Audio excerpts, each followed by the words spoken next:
보시고 이들의 공통점이 무엇인가 한번 생각해 보시기 바랍니다. 자, 제가 부릅니다. 이영애, 이효리, 유희, 현희, 효린, 문채원, 구하라, 아이유, 수지, 제니, 한소희. 자, 이름만 들어도 딱 떠오르는 이미지가 뭡니까? 미인들입니다. 그죠? 아, 저 천 목사 지가 좋아하는 여자 연예인들 다 됐네. 그렇게 생각하지 마세요. 저는 사실 잘 모릅니다. 아는 사람도 있는데 뭐 현희, 효린 잘 몰라요. 제가 진짜 좋아하는 연예인은 문채원입니다. 문채원. 저는 문채원하고 지금 같이 살고 있어요. 왜 비웃어요? 여러분, 이 여자들 연예인들의 공통점이 뭡니까? 제가 이미 공통점 이미 얘기했죠. 여자, 연예인, 예쁘다. 답이 다 나왔죠. 근데 아직 안 나온 답이 하나 있습니다. 뭘까요? 한번 자신 있게 말씀해 보세요. 저 4층도 공통점이 뭘까? 다시 불러볼까요? 네. 이영애, 이효리, 유희, 현희, 효린, 문채원, 구하라, 아이유, 수지, 제니, 한소희. 아직까지 끊지 못하신 분은 아실 거예요. 모르겠습니까? 모두가 다 우리나라 소주 광고를 대표하는 여자 모델들입니다. 저는 어떻게 하냐고요? 늘 이렇게 식당 갈 때마다 이렇게 광고판이 붙어 있잖아요. 그걸 제가 기억하고 제가 한번 찾아봤습니다. 도대체 이 소주 광고는 왜 여자 연예인들이 하는가 제가 알아봤어요. 근데 진짜 이영애 씨부터 한소희까지 매 시대마다 가장 뛰어나고 예쁜 여자 연예인들이 이 소주 광고를 하더라고요. 우리 남자 성도 여러분들, 아니 여자도 마찬가지죠. 친숙하시죠, 이분들? 예, 우리나라 소주 광고를 대표하는 여자 연예인들이에요. 그런데 여러분, 우리나라 참 희한해요.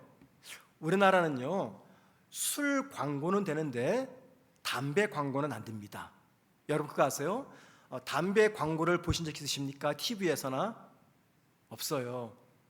우리나라 정부에서 담배는 이 몸을 해치는 이게 뭐 또 독처럼 생겨가지고 광고를 못하게 하는데 술 광고는 아무런 제약 없이 나옵니다. 심지어 TV 드라마 중에서 담배를 피우는 장면 나오면요, 그걸 모자이크 처리합니다. 그죠?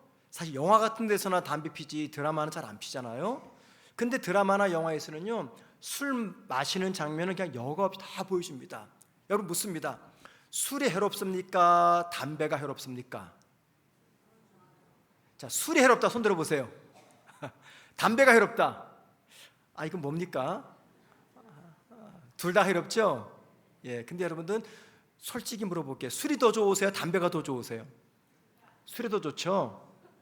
제가요 오래전에 등산을 했습니다. 산 정상에 갔는데 이 정상 식당에서 뭐 시원한 그 맥주도 팔고 음료수도 팔고, 근데 이제 앞에 있는 분이 시원한 맥주를 마시는 거예요. 너무나 마시고 싶어요, 진짜. 콜라를 마실까 하다가 이 콜라가 별로 맛이 없을 것 같아요. 그냥 그 맥주만 마시고 싶은 거예요. 여러분들 은혜 받았다고 해서 술이 마시고 싶지 않으십니까? 은혜 받았다고 해가지고 술이 뭐 독처럼 보입니까? 제 경험상 안 그래요. 은혜 받아도요 술은 마시고 싶어요. 근데 왜 안 마시느냐? 은혜 받아서 하나님이 싫어하니까 안 마시는 거죠. 그래서 제가 어떻게 한 줄 아십니까? 콜라도 안 마셨습니다. 아이스 커피도 안 시켰어요. 맥주 시켰습니다. 대신에 알코올 프리 알코올 없는 맥주를 마셨어요. 얼마나 그게 먹고 싶었으면. 네. 갑자기 생각이 나네. 네. 은혜 받아도 이게 좋아져요. 근데 은혜 받았기 때문에 우리가 참고 견디는 거죠. 네. 아무튼 우리나라는요, 저는 개인적으로 그래요. 술보단 담배가 더 나쁘다 생각합니다. 죄송합니다. 거꾸로네. 담배보다 술이 더 나빠요. 왜냐하면 담배는 나은 사람의 건강만 해치지만 술은 어떻습니까? 아무 잘못 없는 사람을 해치는 무서운 사람을 해치는 무기가 될 수 있지 않습니까? 음주운전하다거나 그러면요. 아무튼 그렇습니다. 그래서 우리나라는 참 제약 없이 술 광고를 내보내는 몇 안 되는 나라 중에 하나입니다. 자, 제가 여러분들 뭐 술 광고를 말하기 위해서 이런 말씀드린 게 아닙니다. 여자 연예인들을 총동원해서 소주 광고를 내보냅니다. 도대체 무엇을 전달하기 위해서 소비자들에게 유명 예쁜 연예인들을 이용해서 소주 광고를 하는 것입니까? 하나의 이유 때문입니다. 그것은 이 소주를 마시면 행복하다, 그거예요. 예. 여러분 가만히 보세요. 어디 술 광고만 그렇습니까? 모든 광고의 가장 중요한 컨셉이 뭐냐면 이거를 구입하면, 이것을 이용하면 행복하다, 행복이라는 컨셉이 모든 광고에 담겨져 있는 겁니다. 광고하는 그 물품을 구입하면 행복해질 것이다, 이걸 강조합니다. 그게 뭐 자동차든 의류든 혹은 뭐 스마트폰이든 화장품이든 술이든 옷이든 커피든 무엇이든지 이걸 구입하면 행복해진다라고 하는 이 행복의 컨셉이 담겨 있습니다. 왜 그럴까요? 광고주들은 아는 거죠. 현대인들에게 가장 중요한 개념이 뭐냐? 바로 행복이기 때문입니다. 모든 사람들은요, 그 어떤 시대보다 우리 시대 사람들은요, 이 행복을 가장 중요한 가치로 삼고 살아갑니다. 자, 그래서 여러분, 저는 이 현대 광고를 보면서 느끼는 게 하나가 있어요. 그것은 사람들이 느끼는 대부분, 아니 모든 행복은요, 이 외적인 조건에 의해서 결정이 난다는 겁니다. 이 광고가 이걸 우리가 알려줘요. 우리의 행복은 이 모든 외적인 조건들이 갖추어질 때 그때 비로소 느낄 수 있다라고 하는 것이 현대 광고를 통해서 우리들에게 암시적으로 보여주고 있다는 겁니다. 예를 들면 이런 겁니다. 자, 유명 연예인 부부 중에 장동건, 고소영 씨가 있습니다. 또 현빈과 손예진 씨 등 유명 남녀 연예인들이 부부가 됐어요. 그렇게 잘생기고 멋있고 예쁜 남편과 아내와 함께 살면은 그렇지 못한 사람보다 행복하고, 다 쓰러져가는 초가집에 사는 것보다 좋은 집에 사는 것이 더 행복하고, 시장표 옷을 입는 것보다 유명 브랜드 옷을 입으면 더 행복하고, 저 시장에 있는 국밥집에서 국밥 한 그릇 먹는 것보다 유명한 레스토랑에서 코스 요리를 먹을 때 더 행복하고, 나이스 운동화를 신는 것보다 나이키 운동화를 신을 때 더 행복하다. 이게 모든 현대인들이 갖고 있는 행복의 기준이며 관점입니다. 그리고 광고주들은 이걸 너무 잘 알아가지고 자꾸만 이 행복에다가 초점 맞춰서 모든 광고를 하고 있는 거죠. 그런데 여러분, 바로 이 문제가 저와 여러분의 영적 생활에 아주 밀접하게 관계가 되어 있다는 겁니다. 예를 들면 나는 남들보다 훨씬 더 행복해 라고 생각하는 분들은요, 남들에 비해서 영적 침체에 빠질 확률이 낮다고 생각합니다. 그죠? 반대로 나는 남들보다 너무너무 불행해, 지금의 내 모든 상황이 불행하고 내 외모가 불행하고 내 사업과 직장과 가정이 다 불행해 라고 생각하면요, 그분은 그렇지 못한 사람에 비해서 영적 침체에 빠질 확률이 더 높다는 겁니다. 한번 가만히 생각해 보세요.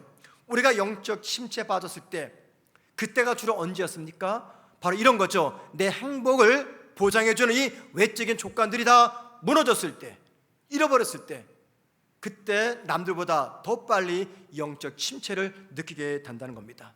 그런데 여러분, 한번 점검해 보죠. 정말 그럴까요? 우리 행복과 불행이 외적인 조건과 상황에 의해서 결정되기 때문에 삶의 환경이 남들보다 조금 더 열악하면 나는 그들에 비해서 더 쉽게 영적 침체에 빠지고 마는 것입니까? 정말 그렇습니까, 여러분? 이 질문에 대해서 오늘 본문을 통해서 도대체 사도 바울과 신라는 우리에게 어떤 답을 주는지 한번 생각해 보고자 합니다. 자, 오늘 본문은요, 제가 주일마다 강의하는 사도행전 본문이고, 이미 지난주에 오늘 본문을 가지고 제가 설교를 했습니다. 사실 지난주 설교 준비를 하면서 제가 본문을 묵상하다가 이 본문 속에서 우리가 쉽게 빠질 수 있는 영적 침체 요인과 그 영적 침체에서 빠져나올 수 있는 그 방법을 본문을 묵상하다 찾아왔습니다. 그래서 이걸 그냥 지나치기가 너무 아까워서 주일이 아닌 영적 침체의 주제 가지고 말씀 전하는 이 금요 기도회 때 전해야 되겠다 싶어가지고 오늘 같은 본문을 가지고 말씀을 전하는 겁니다. 오늘 본문을 가지고 이번 주와 다음 주 두 번에 걸쳐가지고 한번 말씀을 생각해 보겠습니다. 자, 바울과 실라 두 사람은요 지금 어떤 상황에 놓여 있습니까? 우리가 흔히 말하는 행복의 조건이 될 수 없는 그 극한 상황에서 결론적으로 행복해하고 기뻐하는 모습을 보여주고 있습니다. 여러분, 이 두 사람은 어떤 일을 겪었습니까? 많은 사람들이 모이는 가운데 공개적으로 옷이 벗겨졌습니다. 그리고 묻지마 폭행을 당한 겁니다. 16장 39절 말씀 보면요, 간수들이 이 바울과 실라의 상처난 몸을 닦아주었다라는 말씀이 기록되어 있습니다.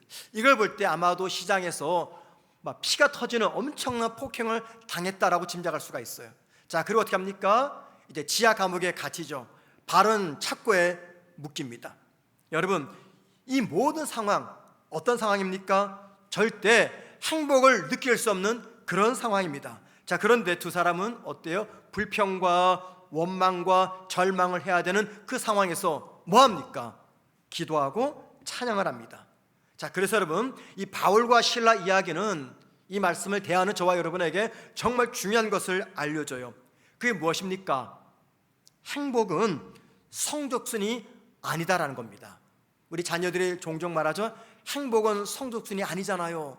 그 말처럼 행복은 환경에 의해서 좌우되는 것이 아니라는 것을 보여주고 있습니다. 그래서 여러분, 남들은 하루 3끼 먹어도 난 하루에 2끼 먹을 때 3끼 먹는 사람보다 더 행복할 수가 있습니다. 내가 남들보다 건강이 좋지 않아도 건강이 좋은 사람보다 더 기쁘게 살아갈 수가 있습니다. 남들보다 좋은 집에 살지 않아도 좋은 집에 사는 사람보다 더 감사하면서 살아갈 수가 있습니다. 그러니까는 열악한 환경에 살아도 얼마든지 행복할 수 있다는 삶의 비밀을 오늘 본문에서 바울과 실라는 우리에게 알려줍니다. 그럼 여러분, 이 질문입니다. 자, 바울과 실라는 도대체 무슨 이유 때문에 영적 침체에 빠질 수밖에 없는 이 열악한 환경 속에서도 영적 충만을 이룰 수가 있었는가라는 겁니다. 그 이유가 무엇입니까? 그 비밀이 오늘 본문 25절에 기록되어 있습니다. 자, 25절 보시기 바랍니다. 25절 함께 다 같이 있습니다. 시작. 한밤중에 죄수들이 듣더라. 한밤중은 지난주 설교드렸죠. 시간적인 표현보다도 지금 바울과 실라가 직면한 너무나 열악한 환경, 절망적인 상황, 희망이 보이지 않는 이 상황, 이걸 묘사하는 것이 한밤중이다 말씀드렸습니다. 그 한밤중에 바울과 실라가 두 가지 했어요. 첫째, 기도했고 둘째, 찬양했어요. 자, 그 결과 어떻게 됐습니까? 지진이 납니다. 옥토의 기초가 흔들립니다. 옥문이 저절로 열립니다. 착고가 풀어지는 이 기적이 일어납니다. 그래서 여러분들, 바울과 실라는요, 기도와 찬양으로 영적 침체에 빠질 수 있는 이 극한 상황을 극복을 했다라는 겁니다. 자, 그런데 중요한 겁니다. 순서를 잘 보세요. 제일 먼저 뭐가 나옵니까? 기도가 나옵니다. 기도했고 찬양했다라고 말합니다. 찬양했고 기도했다 말하지 않습니다. 이 순서를 여러분들이 유념하셔야 됩니다. 기도와 찬양의 순서. 여러분, 기도를 먼저 했다, 이게 무슨 뜻일까요? 바울과 실라가 감옥에서 찬양 전에 기도를 먼저 했습니다. 이게 무슨 뜻일까요? 자, 두 사람이 옷이 벗겨집니다. 매를 맞습니다. 착고에 채입니다. 그리고 음침한 지하 감옥에 갇히게 됩니다.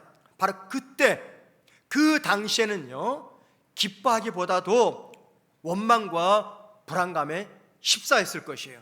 자, 그래서 나온 게 뭡니까? 기도입니다. 기도. 그땐 찬양이 안 나옵니다. 뭐가 나옵니까? 기도가 나와요. 예를 들어 볼까요? 여러분, 평소에는 내가 기도 잘 안 했습니다. 그런데 갑자기 기도의 자리에 나아가야 되겠다라는 생각이 들어요. 내가 이제 기도해야 되겠다. 내가 새벽에 나가서 혹은 작정해서 내가 기도해야지. 여러분, 언제 기도하십니까? 언제 중단되었던 기도를 시작하십니까? 그때가 언제입니까? 형통한 때입니까? 징계와 고난을 당할 때입니까? 대부분 다 삶이 피곤하고 힘들고 어려울 때입니다. 그러니까는 고난이 밀려올 때, 그때 우리 자동적으로 어딜 찾아갑니까? 기도의 자리를 찾아갑니다. 자, 그리고 여러분들, 고난당하는 그때 기도 자리에 찾아와서 어떤 기도 하십니까, 여러분들? 하나님 감사합니다, 그 기도 하십니까?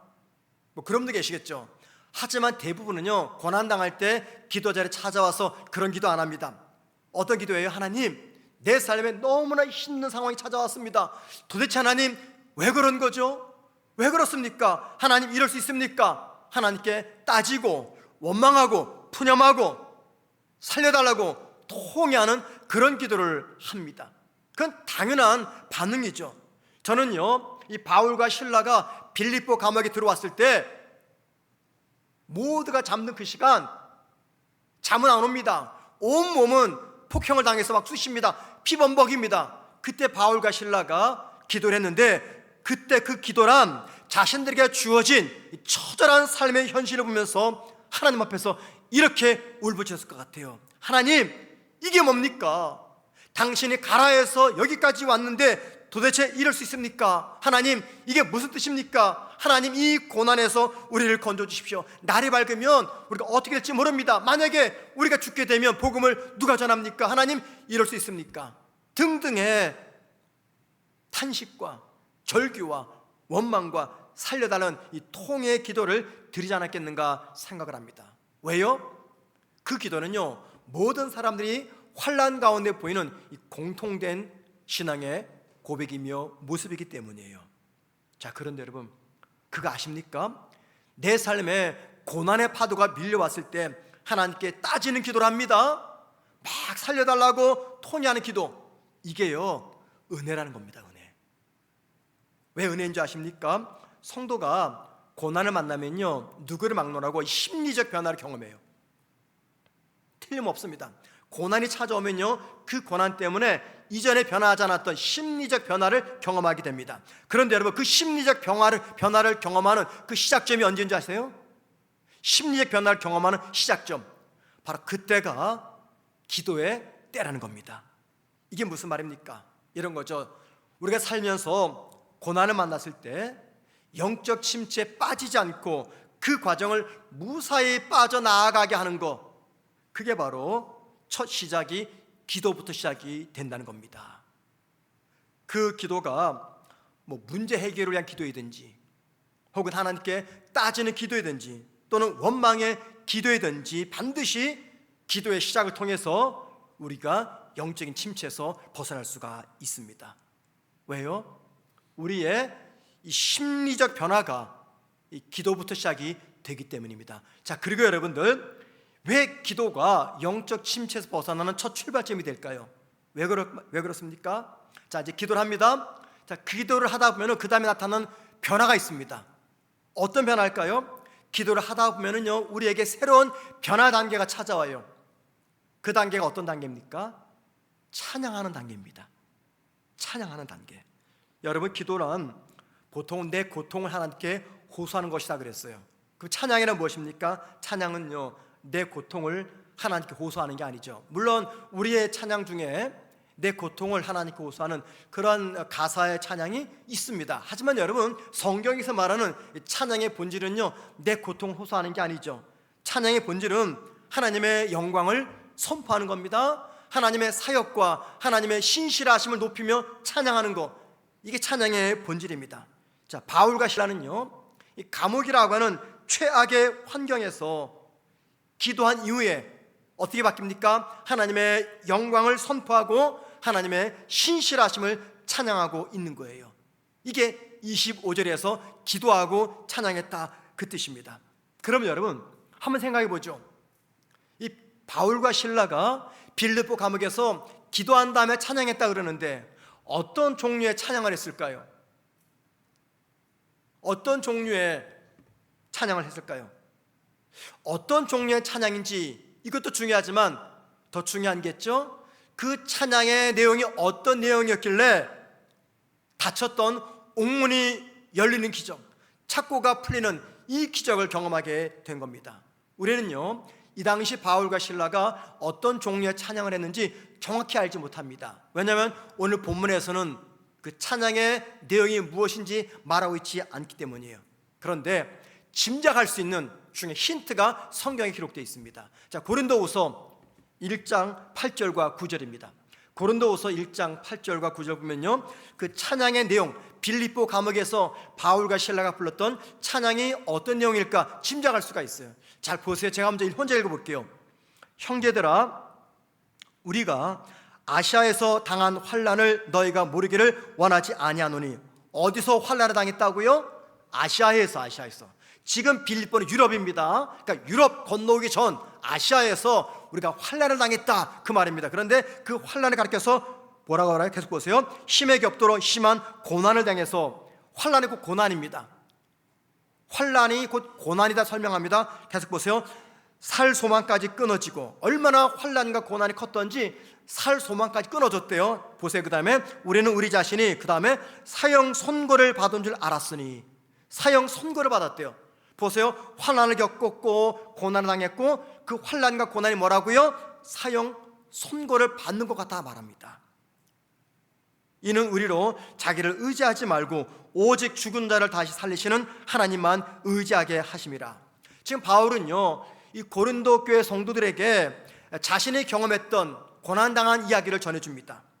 아시아에서 복음을 전하다가 생명의 위협을 당한 환난을 겪었다, 그 이야기입니다. 자, 그럼 여러분, 바울이 쓴 바울서신과 사도행전을 보세요. 바울이 선교지에서, 그것도 아시아에서, 유럽이 아니라 아시아에서 복음을 전하다가 이 생명이 끊길 정도로 가장 심각한 위기를 직면했던 사건이 딱 두 가지 종류가 기록되어 있습니다. 두 종류가. 첫째는 사도행전 19장에 나오는 에베소의 사건입니다. 복음을 전하니까는 에베소 사람들이 화가 나는 거예요. 특별히 아데미라는 여신의 조각상을 만들어 파는 그 우상 장사들이 장사가 안 되는 겁니다. 바울 때문에 많은 에베소 사람들이 주님께로 돌아가니까 장사가 안 되니까는 이 장사꾼들이 모험을 내세워서 에베소 사람들 다 선동해가지고 바울을 에베소 극장으로, 야외 극장으로 몰고 갑니다. 그리고는 수많은 에베소 사람들이 아데미여 여신이요, 아데미 여신이요 외치면서 바울을 막 죽이러 갑니다. 그런데 그 사건 보면은요, 바울은 머리카락 상하진 않아요. 관료와 제자들의 도움으로 거기서 빠져나가갑니다. 이게 첫 번째입니다. 이게 아시아에서 겪었어요. 자, 두 번째는요, 기억나시죠? 사도행전 14장 말씀 보면은 1차 전도 여행 때 루스드라라는 지역에서 복음을 전하는데, 그만 이고니온에 있는 이 유대인들이 루스드라까지 찾아온 거예요. 자기만 온 게 아니라 많은 사람을 데리고 온 겁니다. 그리고 루스드라 지역 사람들을 선동해가지고 어떻게 합니까? 바울을 개패듯이 패요. 돌을 가지고. 얼마나 패냐면 사도행전 14장 보면은요, 바울이 죽은 줄 알 때까지, 그때까지 때렸어요. 막 때리다가 멈췄습니다. 왜 멈췄냐면 바울이 죽은 것처럼 느껴졌기 때문에. 그래서 이제 저 인간 죽었다, 그만하자 해가지고요, 어떻게 합니까? 마치 시신을 갖다 버리듯이 성 밖에다가 바울을 갖다 버립니다. 이게 사도행전 14장 아시아 지역인 루스드라에서 있었던 이야기입니다. 성경은요, 바울이 아시아에서 복음을 전하다가 죽게 된 이야기를 이 두 가지 이야기만, 에피소드만 기록하고 있어요. 학자들 중에서 여기 이 아시아에 당한 환란이 뭐냐, 사도행전 19장 이야기냐, 사도행전 14장 이야기냐, 논쟁이 심합니다. 그러나 제 개인적으로 저는요, 사도행전 14장의 루스드라 사건이라고 생각을 합니다. 왜냐하면 에베소에서 바울은요, 고난을 겪었어요. 하지만 사형 선고를 받을 정도로 심각한 생명의 위협은 당하지는 않았습니다. 에베소 사람들에게 엄포만 놓은 거예요. 정말 생명의 위협은 어디서 느꼈느냐? 사도행전 14장에 나오는 루스드라에서 얼마나 돌에 맞았던지 피범벅입니다. 저 인간 죽었다, 이제 갖다 버리자 할 때까지 바울은 매를 맞았어요. 그래서 저는 고린도후서 1장 8절과 9절에서 말하는 사형 선고는 바로 이 루스드라 사도행전 14장에 있었던 사건이다라고 생각을 합니다. 여러분, 그런데 바울이 그 다음날 일어나죠.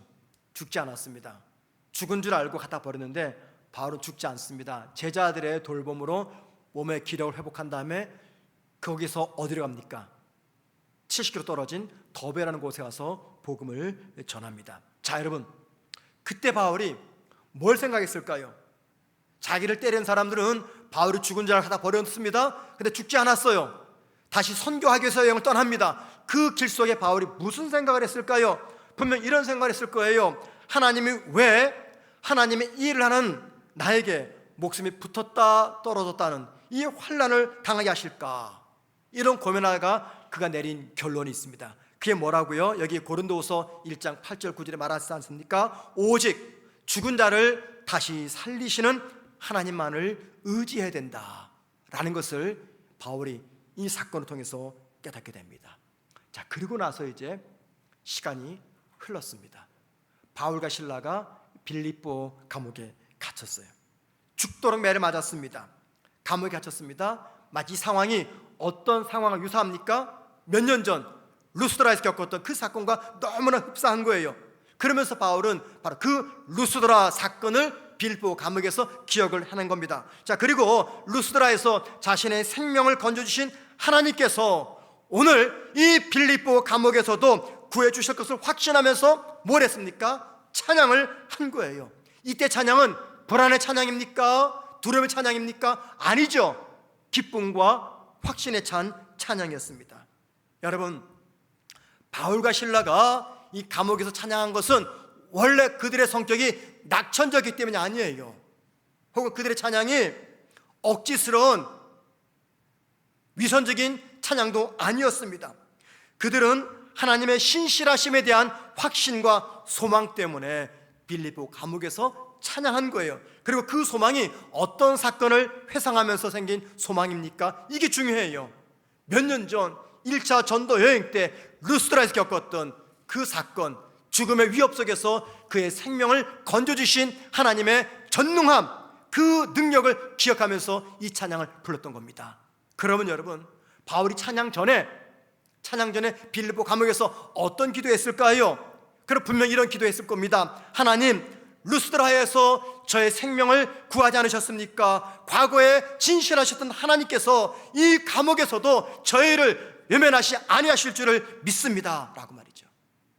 그리고 그들의 찬양은요, 과거에 고난 가운데 건졌던 하나님께서 현재에도 그리고 미래에도 건지실 것이라는 이 믿음에서 터져나온 감사의 찬양이자 소망의 찬양이었습니다. 이게 바울의 찬양에 담긴 이야기입니다. 바울과 비슷한 여정을 지나온 한 신앙인이 있습니다. 우리가 잘 아는, 많이 들었죠. 잘 알지 못하지만 영국의 변증학자였던 C.S. 루이스입니다. 그는 원래 무신론자였다가 예수를 믿고 변증가가 되었죠. C.S. 루이스가 이와 비슷한 일을 겪었어요. C.S. 루이스는요, 옥스퍼드 캠브리지 대학 교수로서 57살 때까지 독신으로 살았습니다. 결혼 생각이 없었어요. 그런데 자신을 좋아하는 한 팬, 이 루이스가 방송을 했거든요. 라디오 방송, 신앙의 어떤 그 교훈을 위해서, 신앙을 가르치기 위해서. 근데 미국의 한 팬인 여사가 루이스를 너무 좋아하는 거예요. 그래서 나이 39살 조이라는 미국의 여성을 만나서 운명적 결혼을 하게 됩니다, 루이스가.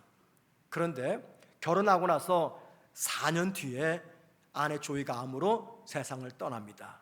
루이스는요, 그때 엄청난 이 극심한 슬픔과 영적인 혼란을 겪습니다.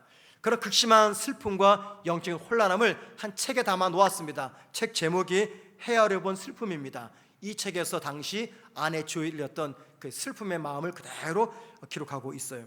루이스는요, 이 책에서 그 당시 아내에 대한 슬픔이 너무나 커서 그동안 견고하게 믿었던 그의 신앙이 뿌리채 흔들리는 위기를 경험했다라고 말합니다. C.S. 루이스의 그 인물을 가지고 만든 영화가 있습니다. 영화 제목이 섀도우인데, 섀도우 영국 영화인데 정말 너무너무 감동적인 영화입니다. 이거 오래된 영화라 구할 수 있을지 모르겠지만 꼭 구하실 수 있으면 보시기 바랍니다. C.S. 루이스의 삶을 묘사하는 이야기인데 그 영화에서도 나와요. 아내가 죽으니까요, 친구들에게 하나님을 뭐라고 비운다 아십니까? 하나님 마치 이 변태 영감쟁이라고 표현해요. 변태 영감쟁이. 그만큼 루이스가 상처를 입은 겁니다. 그렇게 고백합니다. 하나님이 마치 숨어 계신 것 같고 기도를 아무리 해도 자기 기도가 벽에 부딪히는 것 같았다라고 말합니다. 자, 그러면서 이렇게 고백합니다. 하나님은 정말 계신가? 만약에 계시다면 왜 이렇게 잔인한 고통을 나에게 허용하시는가? 내가 믿었던 하나님은 고통 앞에서 무기력한 분이 아닌가, 이런 고백을 합니다. 자, 그런데 여러분, 결론적인 이야기인데 루이스는요, 이 절망 속에서 믿음을 포기하지 않습니다. 오히려 더 깊고 견고한 믿음으로 나아갑니다. 그가요, 그런 얘기를 합니다. 아내를 잃은 이 슬픔, 직면한 위기 가운데 정말 중요한 것을 깨닫게 되었다라고 말이죠. 루이스가 그동안 믿었던 하나님은 어떤 하나님이냐면요, 자신의 편의와 만족을 위해서 자기가 상상했던 하나님이었어요. 이게 무슨 말이냐면, 내가 믿는 하나님은 반드시 내 기도에 응답하셔야 돼. 내가 믿는 하나님은 반드시 나에게 행복을 가져다 줘야 돼. 내가 믿는 하나님 반드시 내 기도에 응답하셔야 돼. 뭐 이런 거죠. 그러니까 상상에서만 하나님, 자신의 필요에 따라 자신을 만족시켜 줄 만한 하나님을 상상해서 만들어 놓았다, 그런 얘기하면서 그 하나님, 자기가 그동안 믿었던 하나님을 가리켜서 우상적인 하나님이었다라고 말해요. 우상적인 하나님, 이게 뭡니까? 우상적인 하나님이란 자기가 원하는 것을 그대로 이루어주시고 자기가 되고자 하는 모습으로 그대로 세워주는 하나님, 그 하나님을 말합니다. 이게 루이스의 정직한 모습이죠. 왜냐하면 저와 여러분도 하나님을 내 나름대로 상상해서 만들어 놓았기 때문입니다. 우리 마음속에는요, 내가 상상해서 만든 하나님이 다 있어요. 반드시 나한테는 선을 가져다 줘야 돼, 우리 가정에 평화를 갖다 줘야 돼, 사업을 잘 되게 만들어셔야 돼, 내 기도에 응답해야 돼, 나에게 늘 기쁜 일만 주셔야 돼. 이런 내가 상상해서 만든 하나님을 우린 다 품고 살아갑니다. 근데 그 하나님 뭐라고요? 우상의 하나님이다 라고 말합니다. 루이스는요, 아내를 잃은 이 고통을 통해서 이전에 몰랐던 자신의 모습을 깨닫게 된 겁니다. 그러면서 이런 얘기를 해요. 사랑은 본래 위험을 동반하는 것이다. 진정한 사랑은 상실의 고통을 감수할 수밖에 없다, 그런 이야기합니다. 여러분 보세요. 이 루이스의 이야기와 바울과 실라의 이 감옥에서의 찬양과 깊은 어떤 영적 세계는요, 너무나 비슷한 영적 유사성을 가지고 있습니다. 바울과 실라가 이 과거의 사건이었던 루스드라 구원을 회상하면서 현재의 고난 속에서 구원을 기대하는 이 감사의 찬양을 올렸습니다. 그리고 루이스 역시 자신의 평생 믿어왔던 하나님의 선하심과 사랑이라고 하는 하나님의 본질에 대한 과거의 확신을 현재의 고통을 통해서 재검토하게 된 것이죠. 여러분, 이 두 이야기는요, 우리에게 중요한 메시지를 전달합니다. 그게 뭡니까? 저와 여러분이 영적 침체에 빠질 때는요, 틀림없이 과거에 베푸신 하나님의 은혜를 잊어버릴 때입니다. 대신에 현재의 고난에만 집중할 때요, 틀림없습니다. 누구를 막론하고 영적 침체에 빠지는 이유는 현재의 고난에만 집중하고 과거 나를 도우신 하나님의 은혜를 망각할 때입니다. 그럼 누구를 막론하고 영적 침체에 빠집니다. 하지만 과거의 은혜와 신실하심을 기억하고 그 기억을 바탕으로 현재의 고통을 해석하면서 하나님의 사랑과 하나님의 소망을 붙잡을 때 영적 침체에서 벗어나서 영적인 활력을 얻게 되는 것입니다. 자, 그렇기 때문에 저와 여러분이 이 고난을 당하는 순간에도 하나님은 여전히 일하고 계시다라고 하는 그분을 향한 믿음과 감사와 소망의 찬양을 멈추지 말아야 됩니다. 제가 이번 한 주 카이로스라고 하는 이 선교 세미나 다녀왔습니다. 많은 교회 성도들이 담임 목사가 세미나 가는 것을 굉장히 무서워한다고 합니다. 왜냐하면 목사님이 세미나만 다녀오면 갑자기 뭔가 교회에서 만들기 때문이죠. 무슨 프로그램을. 여러분 걱정하지 마세요. 그럴 일 없습니다. 제가 이번에 다녀온 세미나는 1월 달에 다녀왔던 세미나와 동일한 거예요. 제가 1월 달에 세미나 다녀와서 이제 우리 교회에서 실행을 하려고 했는데 제 실력이 너무 부족한 거예요. 그래서 막 고민하다가 이번 주 한 번 더 제가 참석을 했습니다. 더 공부하기 위해서. 우리가 작년인가요? 미션 퍼스펙티브라는 선교 훈련을 했습니다. 근데 이게 12주 과정이었나요? 너무 힘들었어요. 제가 많이 힘들다는 이야기 듣고 또 중간에 탈락한 분 이야기도 많이 들었습니다. 근데 우리 교회에서 꼭 필요한 게 선교 훈련이거든요. 왜냐하면 우리 교회는 계속해서 선교적 교회로 나아갈 거기 때문에 그렇게 고민하던 차에 제가 이 카이로스라고 하는 이 선교 프로그램을 알게 되었어요. 그래서 제가 1월 달에 받고 또 한 번 받고 이제 올 9월 달부터 우리 교회에서 이 선교 훈련을 하려고 합니다. 그런데 이제 제가 그 선교 훈련 이번에 참석했을 때 한 42명 정도의 목회자 중심으로 참석했는데 이렇게 조가 짜지잖아요. 조가 짜여서 함께 식사를 하는 겁니다. 식사하는데 저보다 좀 연배가 낮으세요. 후배 목사님이십니다. 그 후배 목사님이 좀 목회 좀 힘든 일이 있었나 봐요.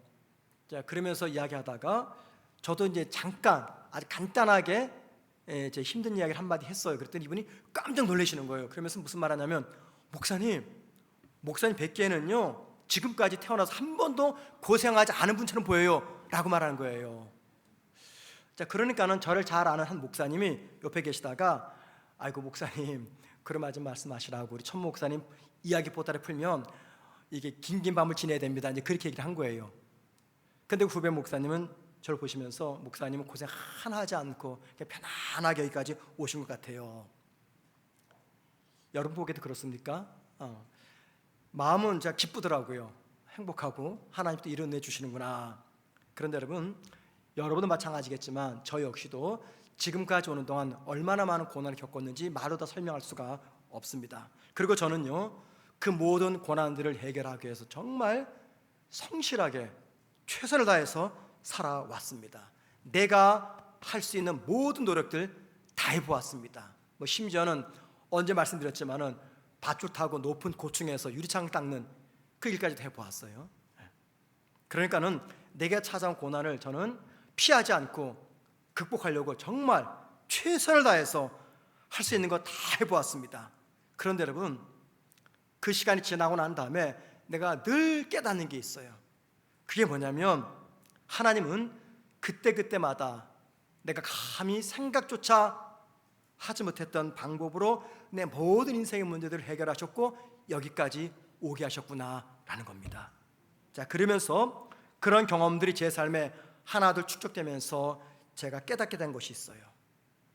그게 뭔지 아십니까? 고난이 닥치면요 힘은 들어요. 많이 아픕니다. 지칩니다. 그런데 여러분 저는 그래요. 그 고난을 통해서 하나님이 하실 일이 기대가 됩니다. 정말 그렇습니다.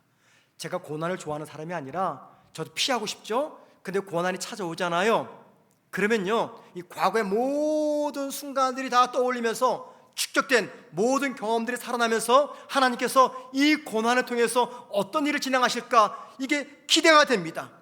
그러면요 제 기도 속에는 원망, 푸념, 통해, 통곡 이게 없습니다.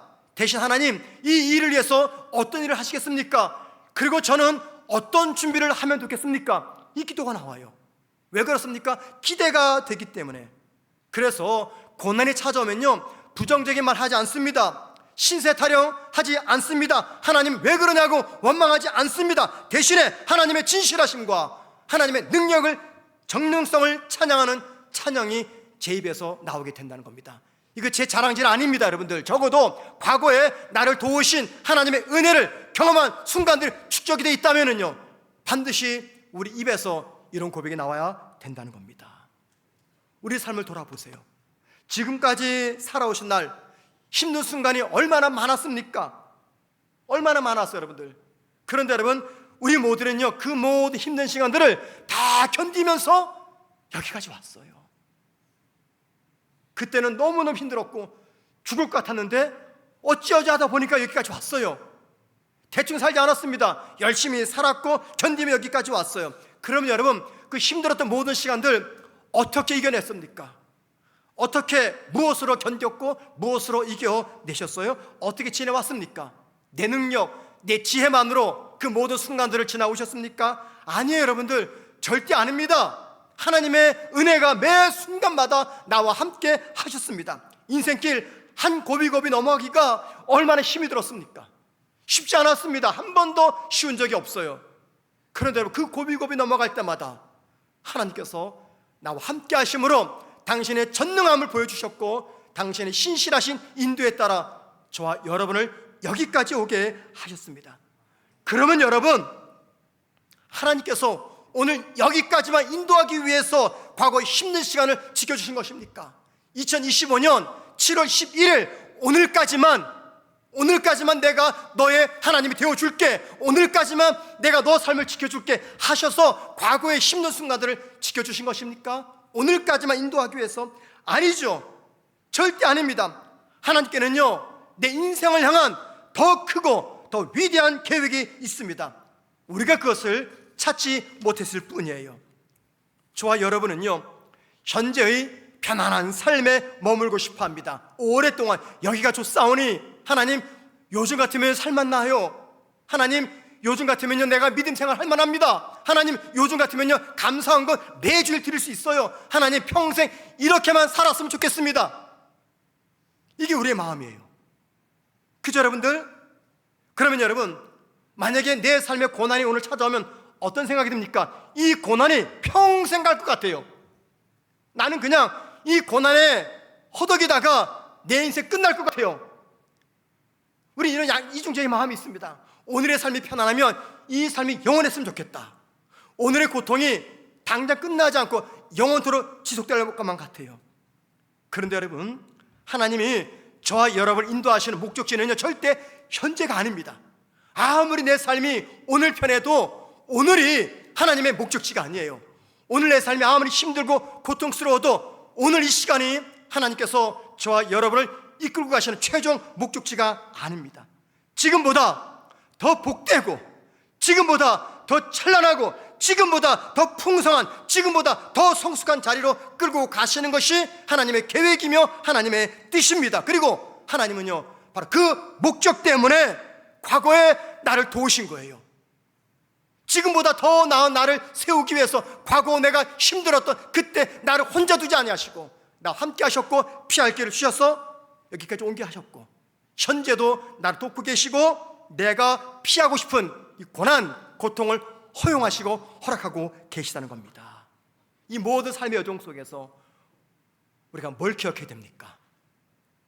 바울과 실라처럼 과거에 나를 도우셨던 하나님, 루스드라에서 나에게 은혜 베푸신 하나님, 그 하나님을 기억한다면요 오늘 나에게 주어진 삶의 모습이 어떤 모습이든 풍요롭든 가난하든 병약하든 건강하든 인생의 낮이든 인생의 밤중이든 상관하지 않고 하나님을 찬양하며 기쁨의 삶을 살아갈 수가 있는 것입니다.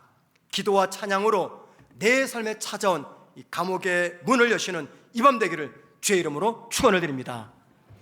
우리 함께 오늘 말씀 기억하면서 찬양의 기도의 자리에 나가도록 하겠습니다.